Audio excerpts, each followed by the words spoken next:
Hello, this is Lynn Pryor, and this is a quick word.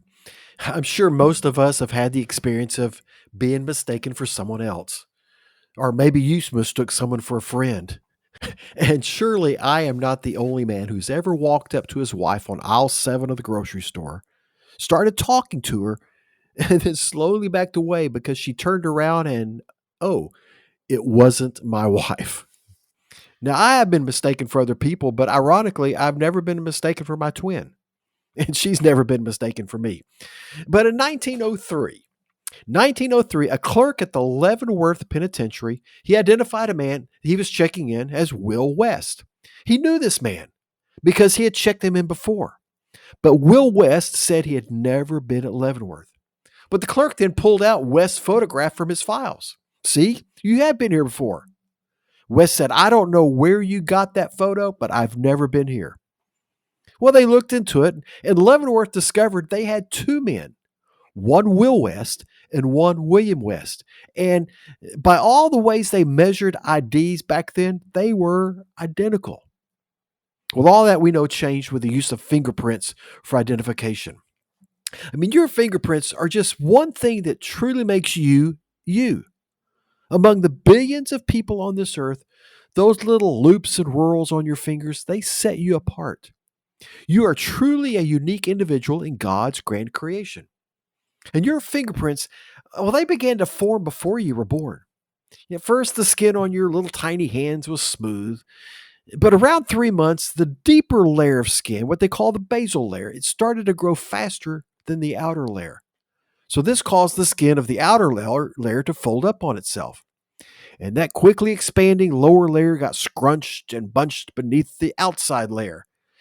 And that's what created your fingerprints. Within 5 to 7 weeks, your fingerprints were formed and they were set for life. But I don't want to move too fast beyond the wonder of that. See, long before your grand entrance into this world, your fingerprints were set and identified you as a one of a kind human being.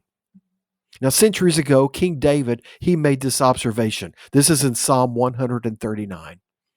For it was you who created my inward parts. You knit me together in my mother's womb. I praise you because I have been remarkably and wondrously made. Now, because of their ancient and what we might call a primitive culture, we would not be surprised that David was blown away by the wonder of pregnancy and birth. But today with all our science, technology, advanced understanding of the human body, I am even more blown away. Science has not made the wonder of the human body less miraculous. It's made it more so. I mean, the more we discover, the more I am amazed. Long before your personality began to blossom, you were a unique human being.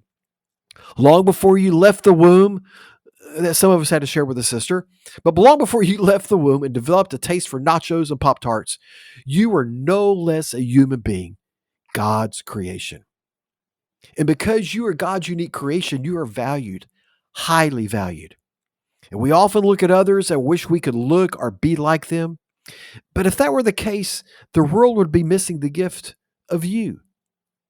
So may we keep that perspective about ourselves, and let's keep that perspective about others. Every life is unique. Every life is valued by God. Every life. Your closest friend, that annoying neighbor, my friend Kyle with cerebral palsy, that unborn child. Let's see people as God sees them and love them accordingly. Thanks for joining me for this podcast. I'm Lynn Pryor, and this has been A Quick Word.